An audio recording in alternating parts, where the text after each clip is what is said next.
तो दिल्ली के महाराष्ट्र सदन में शिवसेना सांसदों और केटरिंग मैनेजर के विवाद के वीडियो ने पूरे देश को शर्मिंदा कर दिया। 17 जुलाई की दोपहर को रोजे और रोटी की लड़ाई हुई, जो आज राजनीतिक तूफान की शक्ल ले चुकी है। शिवसेना के 11 सांसदों ने महाराष्ट्र सदन में खाने की खराब क्वालिटी की शिकायत की थी, और जब शिकायत पर कार्रवाई नहीं हुई तो सांसदों ने ऐसा रास्ता अख्तियार कर लिया जिसने आज पूरे देश को हिलाकर रख दिया। पहले आप ये पूरा विवाद समझिए, फिर आपको बताते हैं ताल ठोक के में आज कौन कौन मेहमान हिस्सा बन रहे हैं। ये जो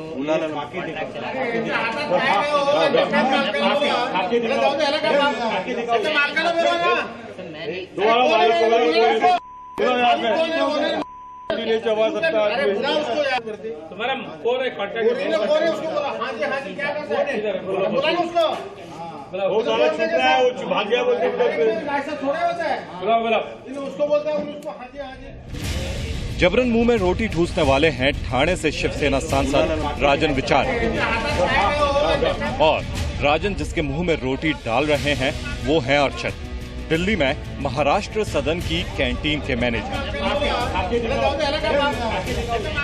पूरा मामला समझिए।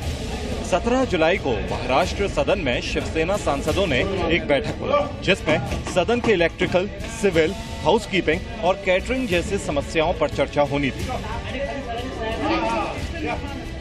मीटिंग के बाद ये सभी सांसद मीडिया के कैमरों के साथ पब्लिक डाइनिंग हॉल तक पहुंच गए।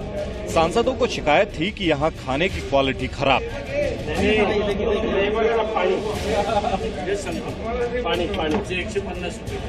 हॉल में पहुंचते ही सांसदों ने पहले परोसने के लिए रखा गया खाना एक एक कर देखा। देखिए कैसे एक एक सांसद टेबल पर रखे खाने को देख रहे हैं। कभी दाल में पानी का अंदाजा लगा रहे हैं तो कभी रायते को चम्मच से हिलाकर देख रहे हैं। देखिए एक सांसद तो थाली में परोसी गई रोटी कैमरे के सामने दिखा रहे हैं। महाराष्ट्र सदन के मैनेजमेंट से पहले से ही नाराज चल रहे सांसदों को रोटी की ऐसी हालत देख और गुस्सा आ गया, और इसी गुस्से में शिवसेना सांसद राजन विचारे जबरन कैंटीन के मैनेजर के मुंह में रोटी ठूसने लगे। अर्चद ये कह रहा था कि उसका फास्ट है, लेकिन राजन के पल्ले कुछ भी नहीं पड़ रहा था।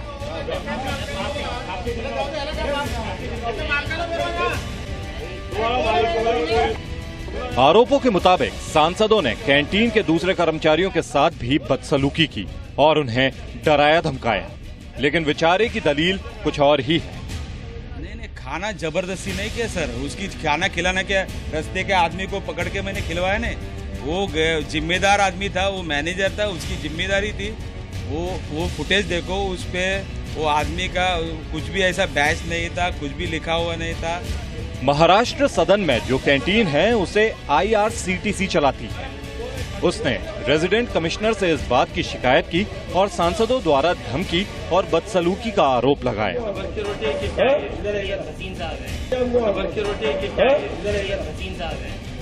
शिवसेना के जिन 11 सांसदों पर आरोप लगा है उनमें राज्यसभा सांसद संजय राउत भी है।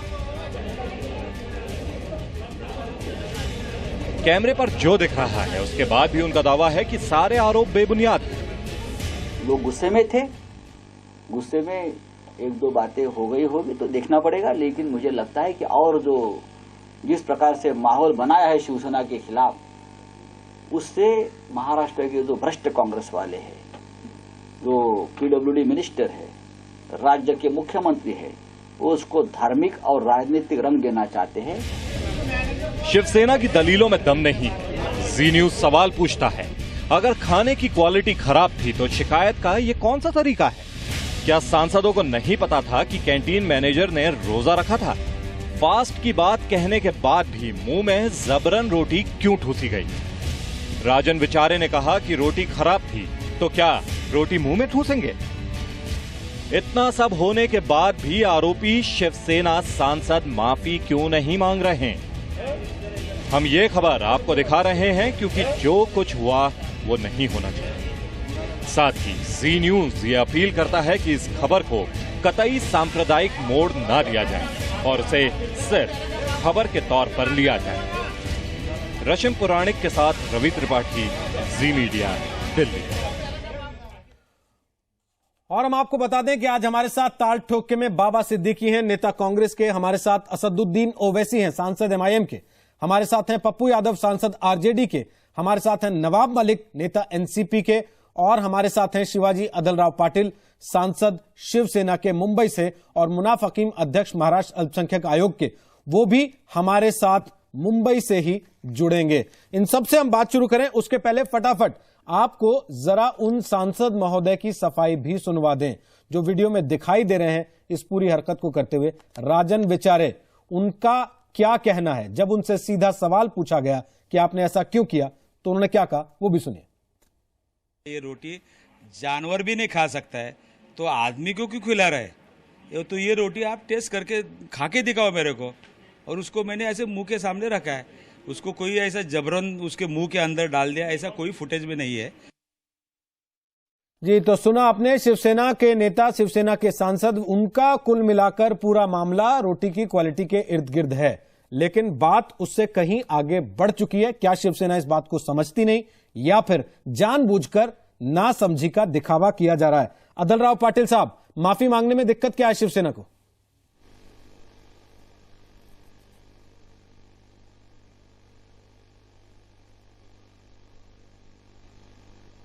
पाटिल साहब,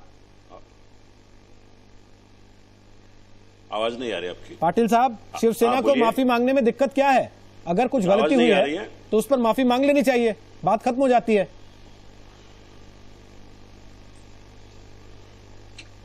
मैं ये समझ में नहीं आता है कि गलती क्या हुई, माफी किसे मांगनी है और घटना क्या घटी है, इसके पीछे आप जरा सोचना चाहिए। माफी किसे मांगने का और किस लिए माफी मांगनी है? पाटिल साहब, आप तो ऐसे कह रहे हैं जैसे आपको कुछ पता ही नहीं आज क्या हुआ। संसद में दिन भर हंगामा मचा रहा, 11 सांसदों के ऊपर आरोप लग रहा है आपके। एक सांसद साफ तौर पर दिखाई पड़ रहे हैं। संसद में मौजूद था वहां जी। मैं आरोप, आप ये बेबुनियादी आरोप है। उसमें जो भी आपने ठीक से वीडियो देखेंगे तो वीडियो में आपको पता चलेगा। हम जो शिकायत करने गए थे महाराष्ट्र सदन में, कैंटीन का फूड का क्वालिटी बराबर नहीं था, इसके लिए हमको वीडियो में आपको दिखाया गया कि किस तरह का फूड वहां सर्व किया जाता है। ये शिकायत करने हम लोग गए थे। हम किसी को रोटी जबरन रोटी ठोसने के लिए नहीं गए थे और हमें ये भी पता नहीं था कि कौन है क्या है। आप देखिए, आप जो न्यूज़पेपर में वगैरह न्यूज़ेस में आया कि उनके इस पे लेबल लगाया हुआ था, उनका नेम प्लेट है, उनके शर्ट के पर या उनके ड्रेस पे कुछ कोड है, कोई नेम प्लेट भी नहीं है। पाटिल साहब, वीडियो में साफ दिख रहा है उसको रोटी खिलाई गई। वो अपने मुंह से बार बार बोल रहा है, सर मेरा फास्ट है, सर मेरा फास्ट है, सर मेरा फास्ट है। 3 बार वो बोलता है मेरा फास्ट है। इससे ज्यादा क्या कहेगा? इसके बाद आप कहते हैं कि उस पर नेम प्लेट होनी चाहिए थी। नहीं, बिल्कुल ऐसा नहीं बोला। आप वीडियो में ठीक से सुनाइए मेरे को, कहां बोला है उन्होंने कि मेरा फास्ट है? सब तो सुनाई दे रहा है, सब दिखाई भी पड़ रहा है। कहां उन्होंने बताया कि सब कुछ दिखाई दे रहा है, सब कुछ सुनाई पड़ रहा है। ओवैसी साहब, मैं आपको बीच में लाना चाहता हूं चर्चा में। असदुद्दीन ओवैसी, आप भी सांसद हैं, आप सदन के अंदर भी थे, आपने वीडियो भी देखा होगा। आपने क्या देखा?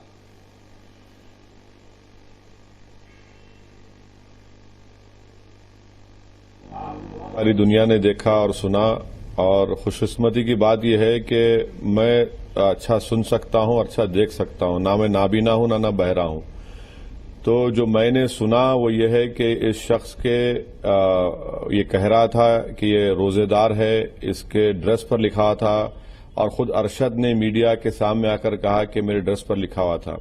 सवाल ये है कि भाई अगर वो मुसलमान नहीं भी होता, रोजदार नहीं भी होता, तो क्या इस तरह का किसी मुलाजिम से, किसी काम करने वाले से, गरीब से इस तरह का बर्ताव करते?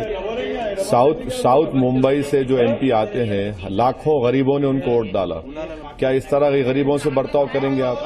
क्या ये इस तरह से आप इंसानों से बर्ताव करेंगे? फ्रीडम ऑफ रिलीजन हमारे मुल्क का बुनियादी राइट है, फंडामेंटल राइट है। क्या इस तरह और ये क्या पैगाम दे रहे हैं? ये तो बर्बरियत है, ये तो ठीक नहीं है। क्या इसीलिए गुंडागर्दी करते रहेंगे? और मैं तो मुतालबा करूंगा कांग्रेस पार्टी से कि वो अपने रेजिडेंट कमिश्नर को कहें कि मुताल्लिका पुलिस स्टेशन में कंप्लेन करके 153 आईपीसी और 295 लगाया जाए, उन तमाम एमपी को गिरफ्तार किया जाए, इनको जेल को भिजाया जाए, तभी जाकर शायद इनका गुस्सा ठंडा होगा। एक खाने हकीर जैसी खाने की चीज के लिए इनकी इज्जत में क्या फर्क आएगा कि हम एमपी हैं, हम कोई आसमान से नहीं गिरे, यही गरीबों ने हमको मुंतखब किया।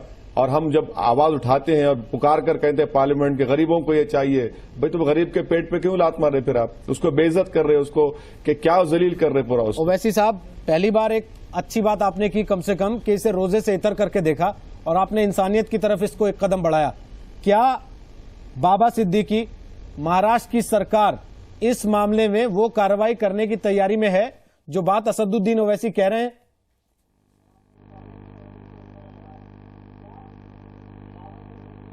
हेलो बाबा सिद्दीकी, क्या महाराष्ट्र की सरकार इस मामले में अपने रेजिडेंट कमिश्नर से कार्रवाई के लिए कहेगी?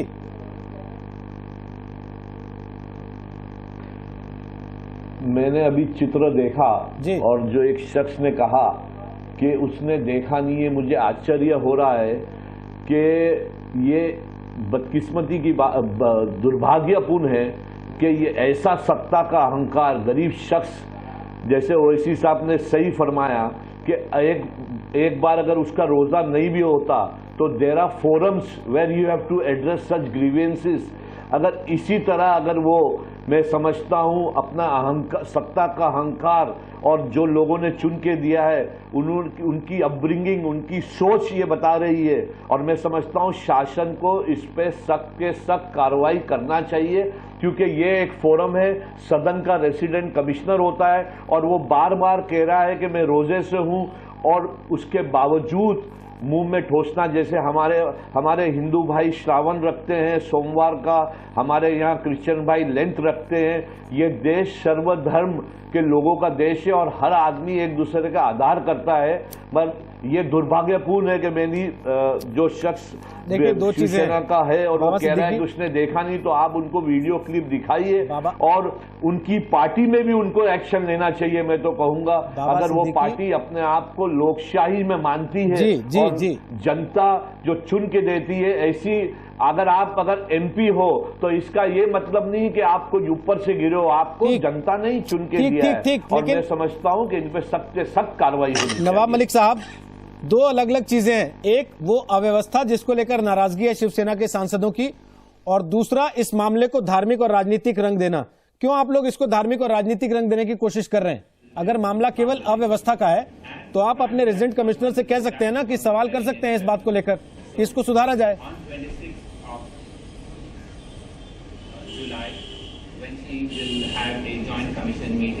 नवाब मलिक साहब,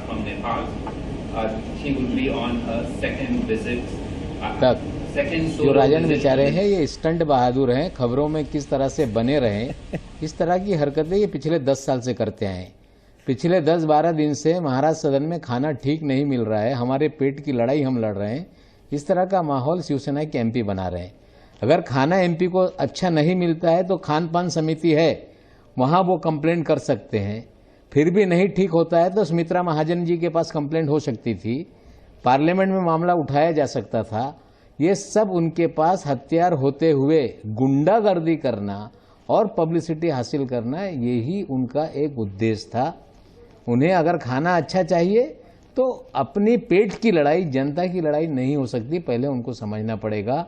खाना ठीक नहीं है, लिख के दीजिए। खाना ठीक करने की जिम्मेदारी जो कैंटीन पार्लियामेंट में चल रही है वही कैंटीन वहां चल रही है, वही कैंटीन महाराष्ट्र सदन में चल रही है, इंडियन रेलवे की कैंटीन है जिसे ठेका दिया गया है।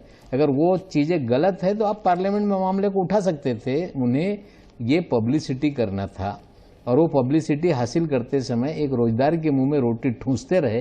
अगर वो कहते हैं कि गलत है, हमें पता नहीं था, तो एक लाइन में माफी मांग दे कि मैं किसी के धार्मिक भावनाओं को आहत नहीं करना चाहता था और मुझसे गलती हुई, मुझे क्षमा करो, मामला खत्म हो सकता है। तो क्षमा भी नहीं मांगते, गुंडागर्दी भी करेंगे, रोजगार के मुंह में रोटी भी डालेंगे और मामले को खुद नहीं ये रफा दफा करना चाहते हैं। अदल राव पाटिल साहब, माफी मांगने में दिक्कत क्या है?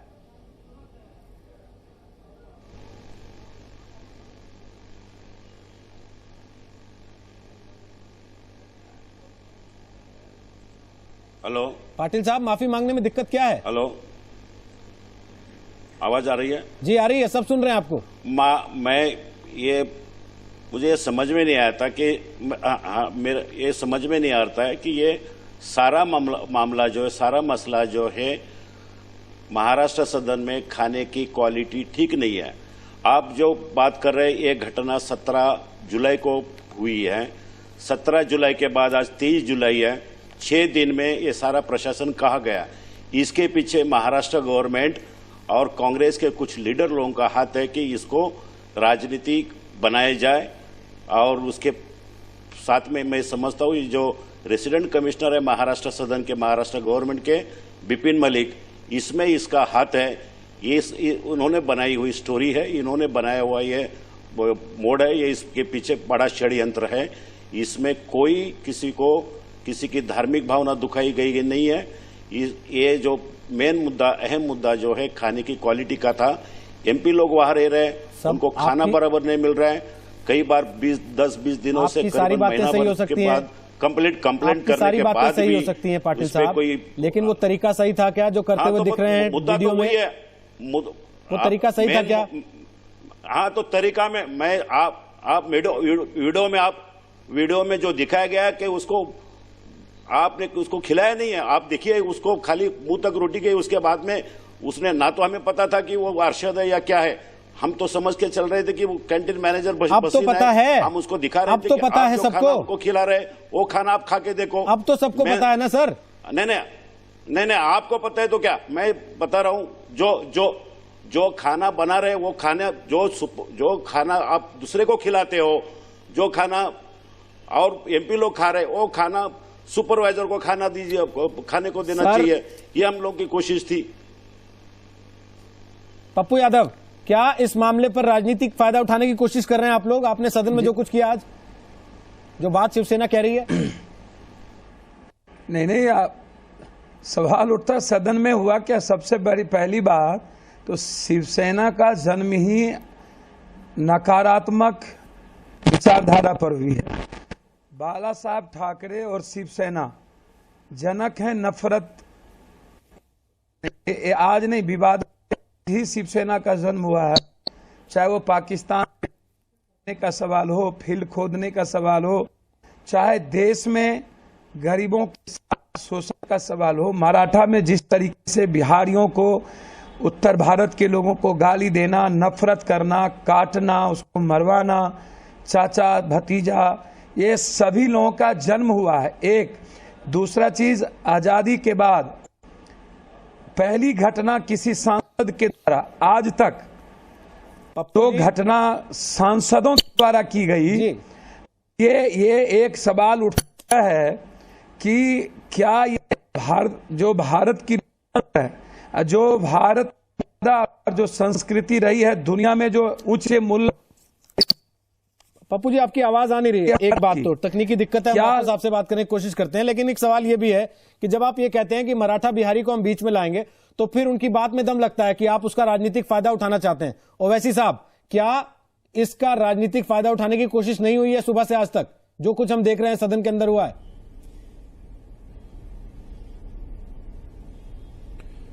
इंडियन एक्सप्रेस अखबार ने इसको लिखा तो क्या पॉलिटिकल फायदे के लिए न्यूज को लिखा?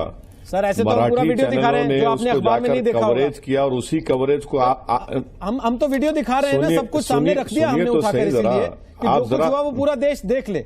लेकिन हमारा सवाल ये है, आपकी लाइन की मैंने तारीफ की, आपने कहा कि इसको रोजे से जोड़कर ना देखें, इंसानियत से जोड़कर देखें, लेकिन जो बात और लोग कह रहे हैं वो सारी चीजें क्या ये इशारा नहीं करती हैं कि कहीं ना कहीं इसमें राजनीतिक फायदा उठाने वाले मौका चूकना नहीं चाहते? फ्रीडम ऑफ रिलीजन की अगर मैं बात करूंगा तो क्या वो पॉलिटिकल फायदे के लिए बात होगी? पार्लियामेंट में स्पीकर ने अगर इसको अलाउ किया तो अपने विजडम में अलाउ किया। इसमें आप इसको क्यों आप एस्पर्शन या फिर उसमें क्यों जोड़ रहे हैं? भाई, ये जो कुछ भी हुआ निहायती शर्मनाक वाकया है। ये एक इंसान है, उसका नाम अरशद होगा मगर इंसान तो है। इससे इस तरह का बर्ताव आप कैसे कर सकते हैं? और ये गरीब है वो, कि इसमें क्यों कोई राजनीतिक या सियासी फायदा उठाने की बात करेगा? अगर हम किसी गरीब के हुकूक के मुतालबा कर रहे हैं या उसके तहफ़्फ़ुज़ का मुतालबा कर रहे हैं और ये कह रहे हैं कि भाई हरकत गलत हुई है, शर्मनाक हरकत हुई है, ये पूरी तौहीन है तमाम मजदूर पेशा लोगों की, और मुझे अफसोस इस बात का है सर कि प्राइम मिनिस्टर तो हर छोटी बड़ी बात पर ट्वीट कर देते। इंडिया ने क्रिकेट मैच जीता तो ट्वीट करे, अब तक प्राइम मिनिस्टर का ट्वीट नहीं आया। अब तक बीजेपी ने इसकी मजम्मत नहीं की। क्या बीजेपी इससे राजी है? क्या बीजेपी इसकी तायीद करती है इस तरह की हरकत की? क्या हुकूमत इसकी तायीद करती है? शिवसेना को आप अलग मत देखिए, शिवसेना तो बीजेपी के साथ है, मिलकर इलेक्शन लड़ा इन्होंने। जी संबित बोलिए। संबित पात्रा जवाब दे रहे हैं, बीजेपी के नेता हमारे साथ आ गए हैं। बोलिए संबित जल्दी से। देखिए आज का जो विषय है बहुत ही सेंसिटिव विषय है, इसलिए मुझे आप 30 सेकंड का टाइम दीजिए। मैं अनर्गल बोलना नहीं चाहता हूं मगर दिल से बोलना चाहता हूं। अब देखिए ये जो विषय है इसमें मुझे लगता है सबसे महत्वपूर्ण जो कंपोनेंट है कि कहीं भी किसी भी चैनल को, किसी भी राजनेता को इसे एक कम्युनल कलर देने की, सांप्रदायिक रंग देने की कोशिश बिल्कुल नहीं करना चाहिए। जबकि देश में एक समुदाय का सावन का महीना चल रहा है, दूसरे समुदाय के लिए ईद जैसे पावन पर्व का आगमन होने वाला है, वैसे अवसर पर इस पूरे माहौल को कम्युनल करने की कोशिश किसी की नहीं होनी चाहिए। और मुझे बड़ा दुख लग रहा है कि ओवैसी साहब अभी भारतीय जनता पार्टी की तरफ उंगली उठा रहे थे। ओवैसी साहब मैं याद दिला दूं आपको कि भारतीय जनता पार्टी ने अपना स्टैंड क्लियर किया है। राजीव प्रताप रुड्डी साहब ने कहा है कि इसमें प्रोब होना चाहिए, इन्वेस्टिगेशन होना चाहिए कि वाकई मसला क्या है। बिना जाने उससे पहले ही हम इसे कम्युनल ओवरटोन दे दे, ये उचित नहीं है। और दूसरा विषय है ओवैसी साहब, आपसे मैं एक्सपेक्ट नहीं करता हूं कि भारतीय जनता पार्टी या किसी भी पॉलिटिकल पार्टी को सेक्युलरिज्म सीखने की आवश्यकता है। व्यक्तिगत रूप से हम आपका सम्मान जरूर कर सकते हैं क्योंकि आप चुने हुए सांसद हैं, मगर आप देखिए जिस प्रकार का आपका व्यवहार रहा है हिंदुस्तान में सेक्युलरिज्म को लेकर, मुझे लगता है आपको नसीहत देने की बिल्कुल भी छूट नहीं है। तीसरा महत्वपूर्ण विषय है ये, इस विषय में कोई रिलीजन विषय मत देखिए, आप मिसबिहेवियर ऑफ एमपी देखिए। हाँ मैं मानता हूं कि एक गरीब व्यक्ति के साथ किसी भी पार्टी के मेंबर ऑफ पार्लियामेंट का इस प्रकार का बर्ताव बिल्कुल ठीक नहीं है। गरीब व्यक्तियों के साथ इस प्रकार का व्यवहार अगर मेंबर ऑफ पार्लियामेंट करेगा स्वाभाविक रूप से पूरे देश में अच्छा मैसेज नहीं जाएगा, मगर गरीबों के साथ रिलीजन को जोड़ के देखना सही बात नहीं है। ठीक, मैं असद ओवैसी से जवाब ले लेता हूं। हालांकि आपने ये जवाब नहीं दिया उनको कि नरेंद्र मोदी इस पर अब तक चुप क्यों है, उनका ट्वीट क्यों नहीं आया। बोलिए ओवैसी साहब। नहीं, अब ये कंफ्यूज हैं बीजेपी के जो नुमाइंदे हैं। अभी वो एक ही सांस में उन्होंने उसकी कंडेम भी कर दिया, एक ही सांस में ये भी कह रहे हैं कि उनके राजीव प्रताप रूडी ने ऐसा कहा। हम उनसे ये पूछना चाह रहे हैं कि आपके अलाई का ये बिहेवियर, आप इससे राजी हैं?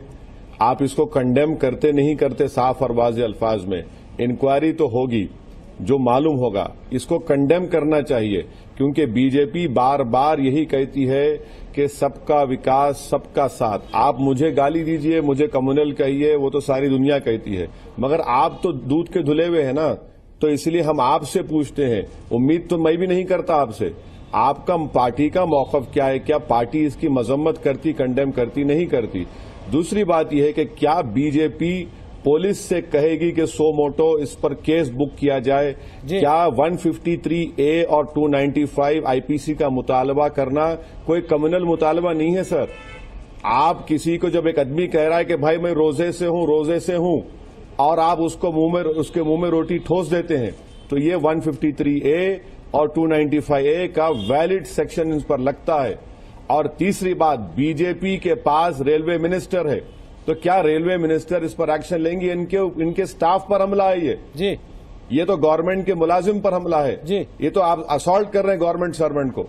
इन चीजों का हम जवाब चाहते हैं और इसमें यकीनन मैं इसमें कोई पॉलिटिकल बात नहीं कर रहा हूं। अरशद पर हमला हुआ है, अरशद जब कह रहा है तो उस पर आप एक्शन लीजिए। देखिए ओवैसी साहब, मैं चाहता हूं आप रहें हमारे साथ, हम क्योंकि एक ब्रेक पर जा रहे हैं, लेकिन मैं चाहता हूं आप हमारे साथ रहें ताकि जो बात संबित पात्रा इसके जवाब में कहने वाले हैं। और दूसरी बड़ी चीज आपने जहां से शुरू किया था वो ये था कि बात इंसानियत की है, इसको धर्म से जोड़कर ना देखा जाए, और अब आपका तर्क यह है कि अरशद पर हमला किया गया।